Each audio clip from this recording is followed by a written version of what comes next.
you ready to end with a bang? Say yeah. Yeah. Oh, I love it. The energy is still there. When I introduce somebody that, when it comes again to building on a common interest, man, you never know what's going to happen. And I went over to the convenience store over there, around the corner, and I run into this next speaker. I'm grabbing a Red Bull out of the fridge. He goes, "What's up, man?" I've never met him before. And I go, "I got Bon Jovi songs stuck in my head." He goes, "Which one?" And I immediately go, "Well, that's an indirect way of saying I'm a horrible singer that you can't tell what Bon Jovi song I'm singing." And he said, "No, I don't mean anything bad by it, but Bon Jovi was on my first albums that I ever had." That being said, if that is the kind of album that he is jamming out to, he is automatically somebody I want y'all to get loud and proud for. Any Bon Jovi fans, a fan, I'm a fan of theirs. All right, make some noise for David Hill. Let's go.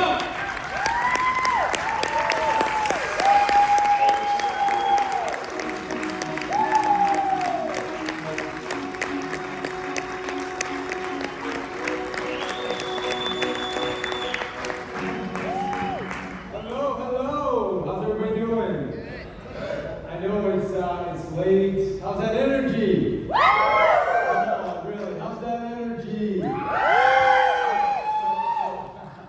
I realize I am the only thing right now in between your bed and the bar. So I'm going to get you out of here pretty quick. How's that sound? Is that okay? Yeah. All right, good. So I have a presentation I'm going to do.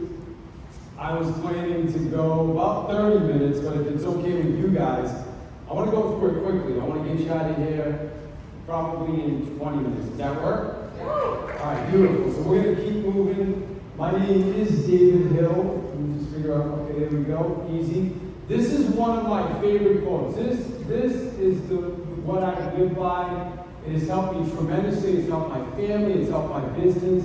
It's a quote from Zig Ziglar, or inspired by Zig. He says, when you help enough people get what they want, you will end up with whatever it is that you want. What I'm going to talk to you today quickly about is the art of sales, 5 simple steps to success. All right, I've been doing this, well, before I get into that, family first, okay? Yeah. For me, it's always about family first. That's my two of my daughters. Penelope is the little one. Samara is the one in the middle. This is my beautiful white bee. And you know me. And right now we're all in karate together. That's actually on the Karate Studio's website, that photo right there. So they're actually using us to market. And we're all yellow belts. You notice that? Do you guys know the difference between a yellow belt and a black belt? Anybody? What's the difference? Just yell it out. Experience. Experience, I've heard. What else? Strength? Yeah, strength. Absolutely. It's really just discipline, time on task, right? How long? The moves are the same, right? The forms are the same. The form is like this. Yellow belt form, same form, but when you're a black belt, the form looks a lot better. This is what we're talking about when it comes to sales. So for me, it's about my family. I've been doing sales for 36 years. 5 different industries. Almost every industry I've worked my way up to the top. That's how Chaz and I met. Anybody recognize this thing?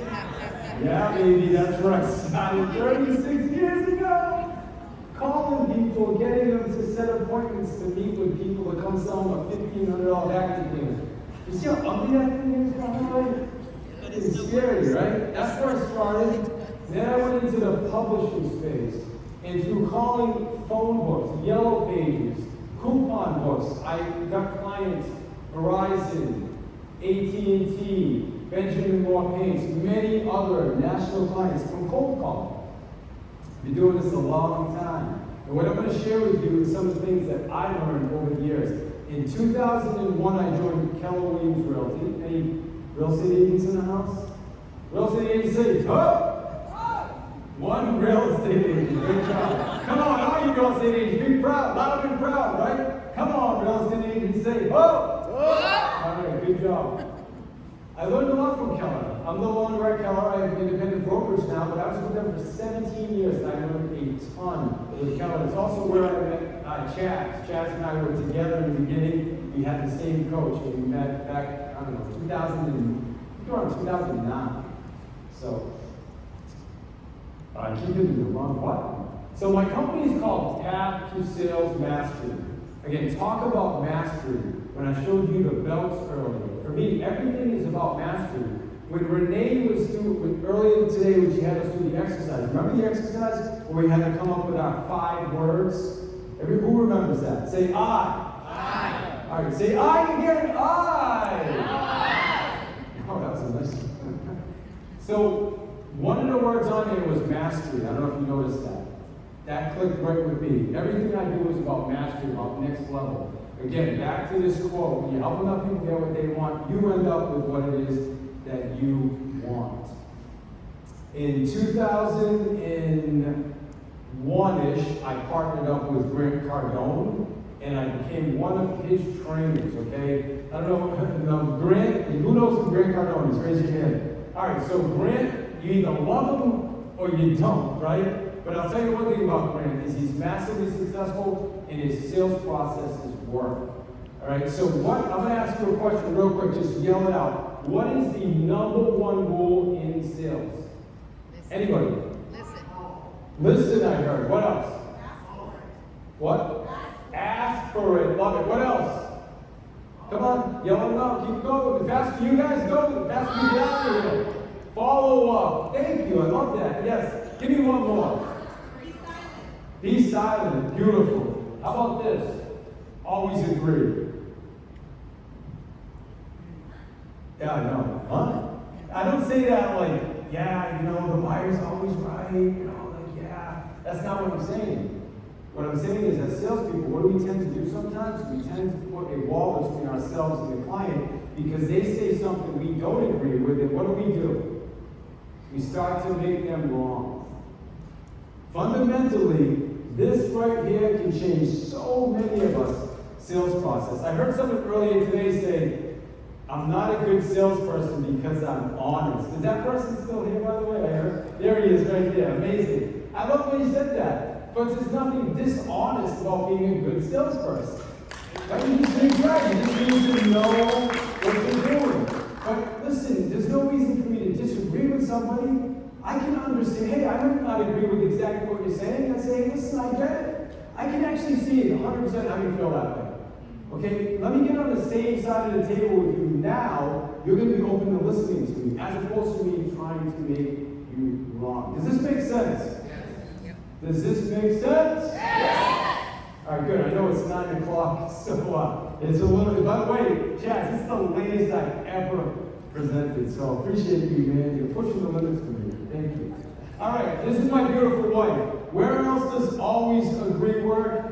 Being a husband. Anybody relate to that? Yes, my wife loves me a lot more since I've started agreeing with her. It's made my marriage a lot easier, by the way. So, all right, 5 simple steps: the greeting, fact-finding, demo, close, follow. That's what we're going to go through super quick. Number 1 is the greeting. Okay, let me ask you this: what is the intention of a greeting? Meaning you're meeting somebody. Yell it out. Just yell it out. Introduction. Introduction. Beautiful. What else? Well, get them to know you, like you, and trust you. Get them to know you. Good. What else? I heard something else over there. What? Open dialogue. Open dialogue. Great. Connect. Yep. First impressions. Beautiful. All the right answers. All right. Always agree. All the right answers. What I was looking for is put them at ease. Next level, put someone at ease. When you meet somebody new, or even if you're not new, if you can learn to put people at ease, meaning not like they have to trust you or know you or like you, or just enough that they're like, hey, you know what, you're okay. I'm okay listening to you. That's it. That's your greeting right there. So this stands for First Master Networks invitation. So I was inviting people to Master Networks, and I would get like this, like what just happened? Like what was that? So I'm not going to blame the other person. I got to blame myself. If this is the reaction I'm getting, like well, hold on, right?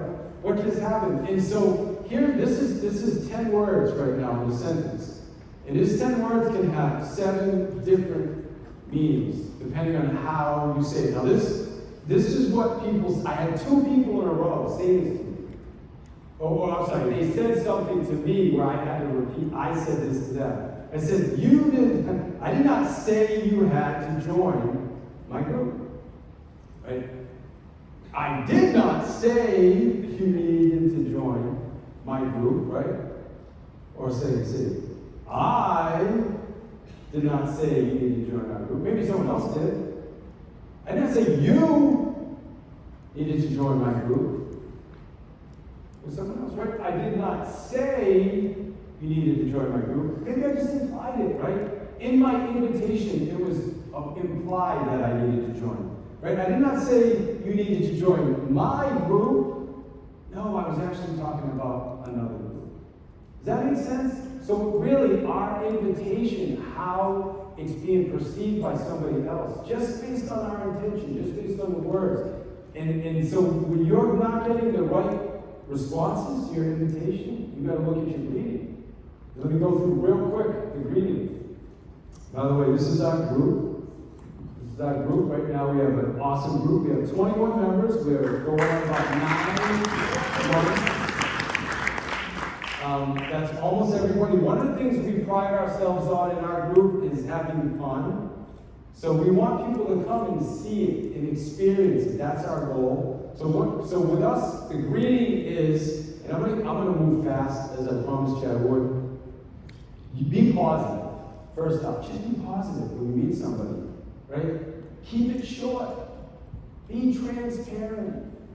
There's such a lack of trust these days, right? Everywhere you look, people are not trusting others.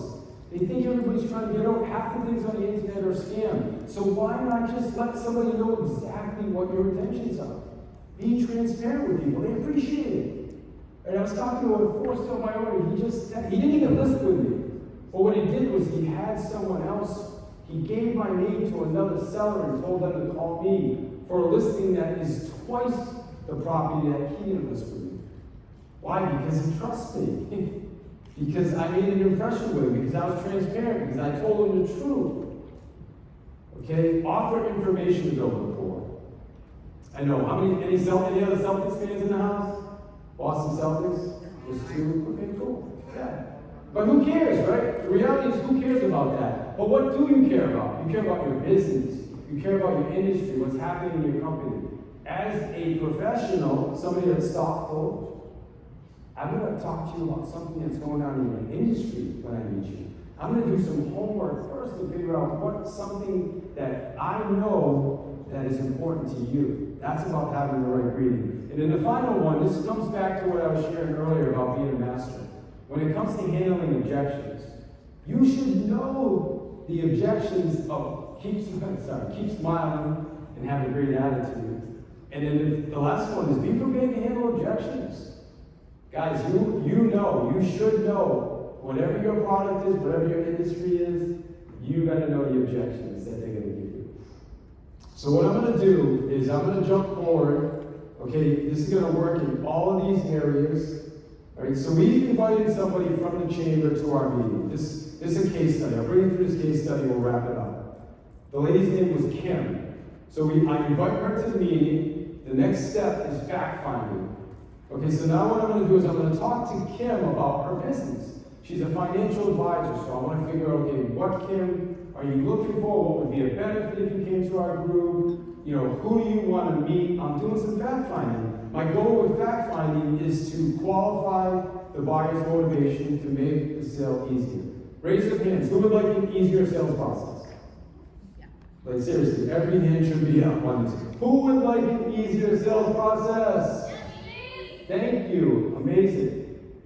Qualified to determine the right product.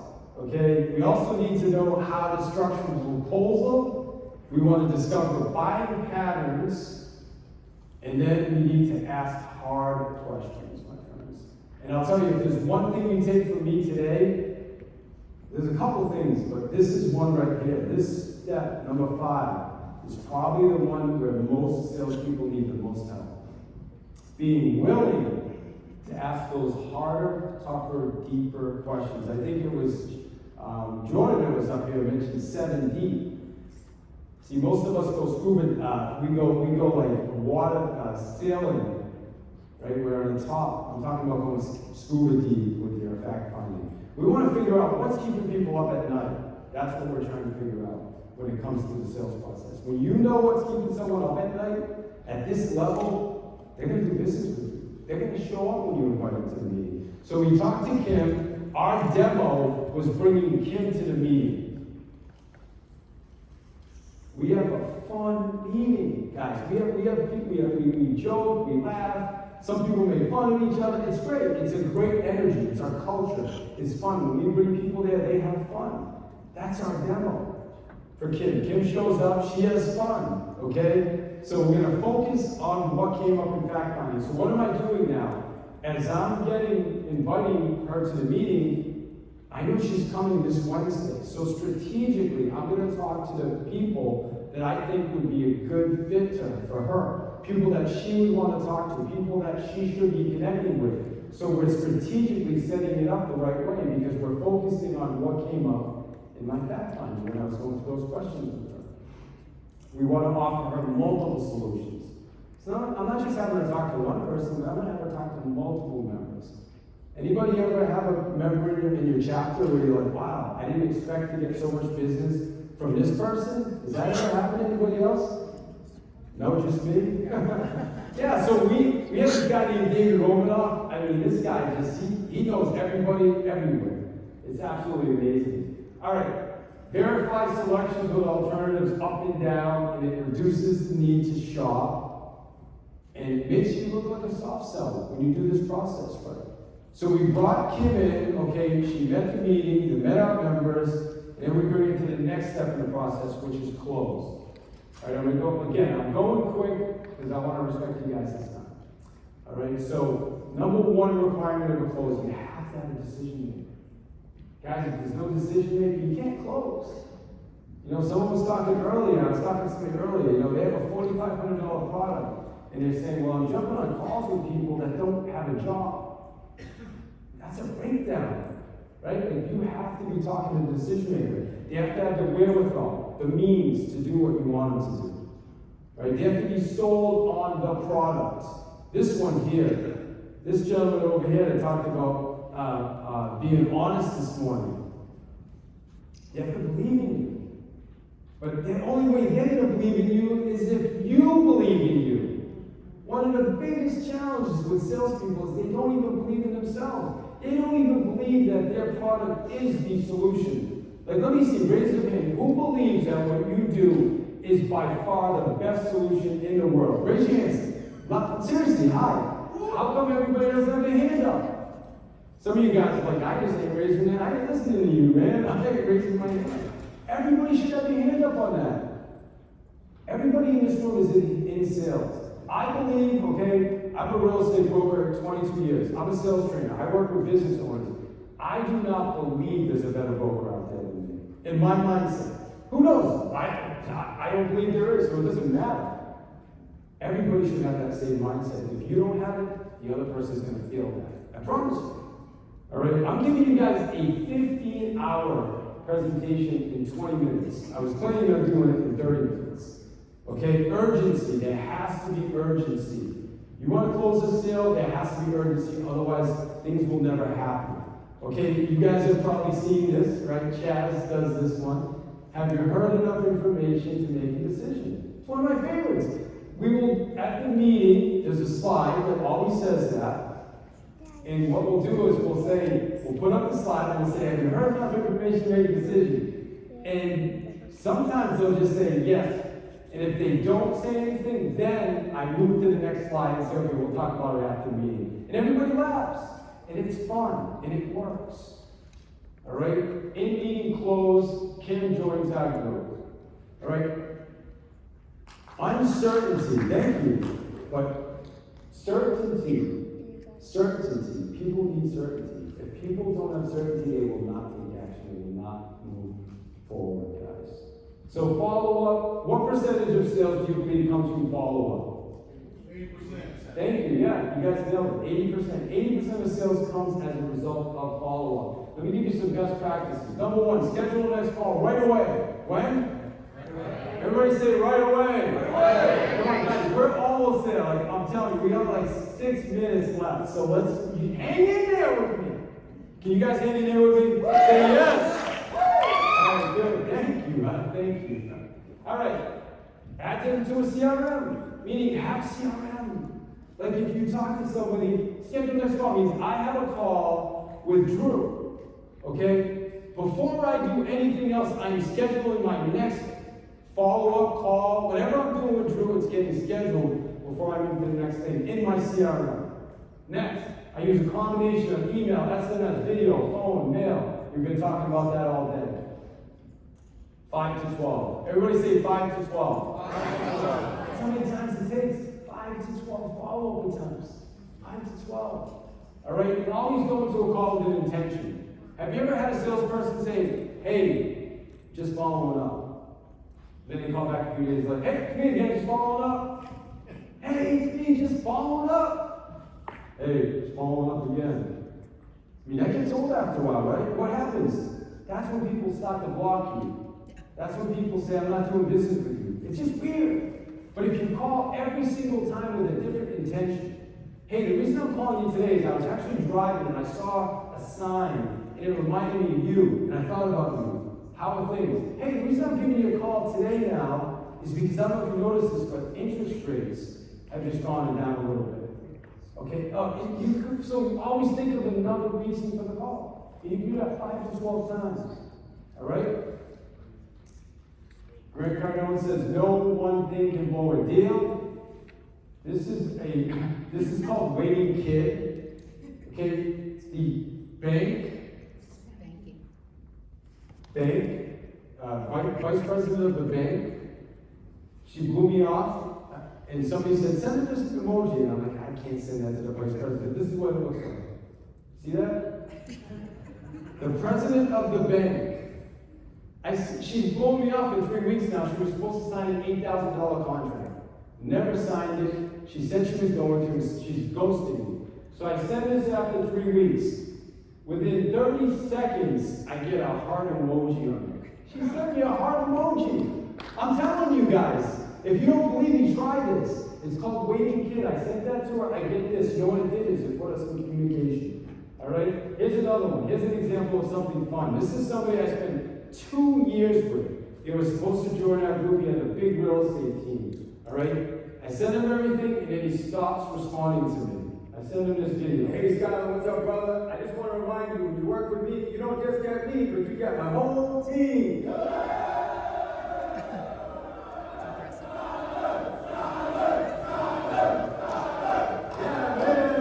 Let's go, brother. So listen, here's the thing.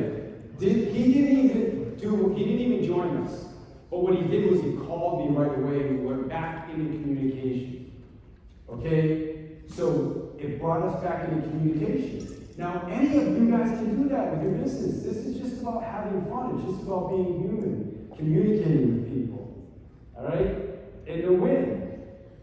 Kim joins us. We bring her through this process. We followed up with her multiple times after the meeting. Multiple people followed up with her, and she joined us.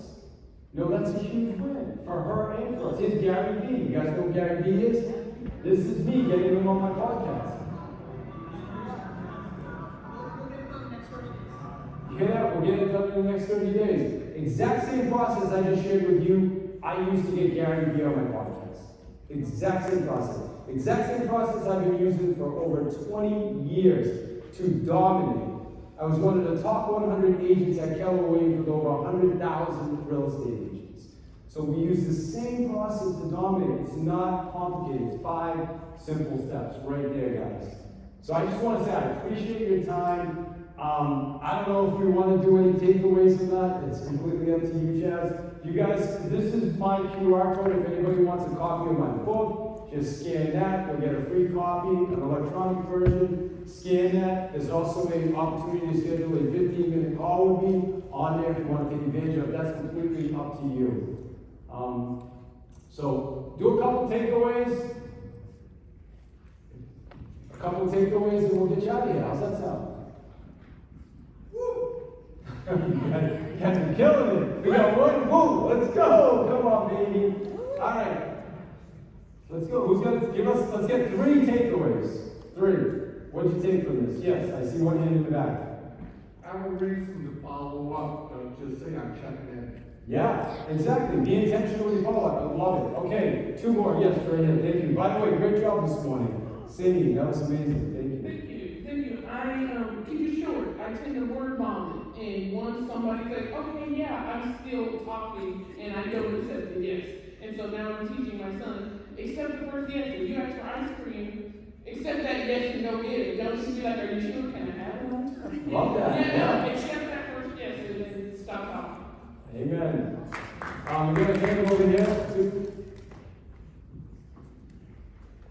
Have you heard enough to make a decision? That is awesome. I'm going to use that. Jazz uses that every week on the, every week it's on the PowerPoint. It's like in every video. So, I'm the president of the chapter, by the way, so I see those PowerPoints every week. All right, I saw one more hand over here, this gentleman. The gentleman that said something about trust this morning, like salespeople, or the honest is I think the word is. Too honest to be a salesperson.